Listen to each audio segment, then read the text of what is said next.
Welcome to Alyvix.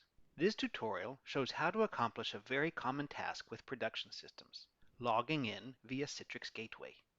Suppose you need to run an application remotely, which means you need Alyvix to enter your login and password at the first screen.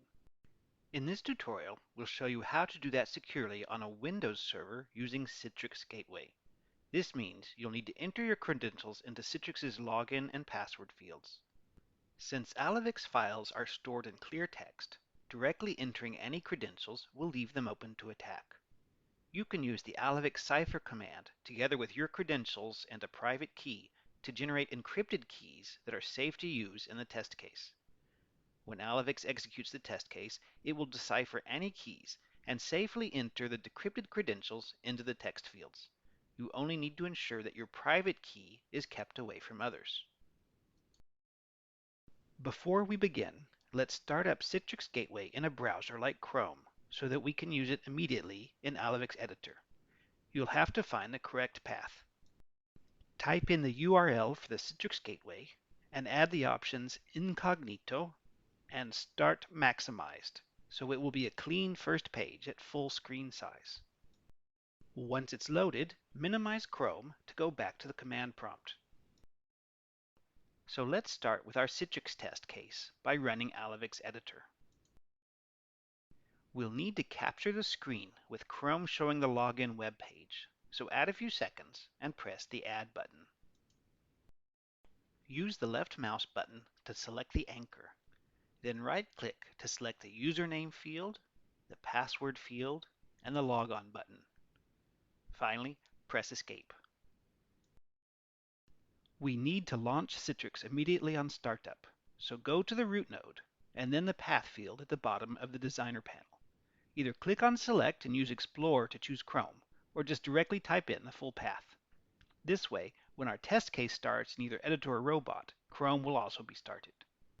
You'll then need to also put the URL for your Citrix Gateway into the Arguments field. Add the Incognito and Start Maximized options as we did in the command prompt. To enter the username, select the first component, change its type to rect and box, and set the click action to put focus on the field. Here we would usually enter the username and password, so Alyvix will type it, but we don't want to enter them in clear text. Instead, enter our encrypted username key from before. When Robot runs the test case with the K parameter set, it will automatically decrypt the username and enter it directly into the field without storing it in the Alyvix file. To enter the password, select the second component, also change its type to rect and box, set the click action, and enter the encrypted password key. We also need to click on the logon button, so change the type of the third component to rect and button. Then set the action to click. Alyvix will run these actions in the order that the tree components are in.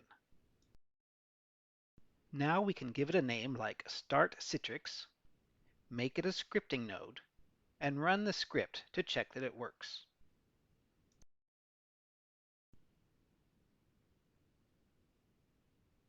Yes, you can see that the characters are entered one by one into the password field. It's logging in, and it worked. Let's add another test case object to verify that Citrix loaded successfully. Right-click on the icon above the word Apps, and then right-click again on the word Apps itself. Let's move the cursor to the Apps icon as a double check for ourselves. Then rename the new object to Storefront Loaded, and drag it up to the scripting panel. Now let's save the test case so that Robot has all the information it needs to run by itself. So let's try running the entire test case from Alyvix Robot at the command line, adding our private key so Robot can decrypt our credential keys. When it runs, it will enter the username and password and click the Logon button. So let's check how the login goes. It types in the username, it types in the password, clicks the button, and we're in. When it's done, Robot displays the click-to-appearance timing results in the command prompt. Here, it took 2 seconds to load the storefront page after logging in. So what did we do in this tutorial? We made two encrypted keys to hide both our username and our password, made Alyvix log into a Citrix Gateway with those encrypted keys, and outside of creating our ciphers, no one ever saw our credentials. Thanks for watching. If you have any questions, don't hesitate to get in touch with us.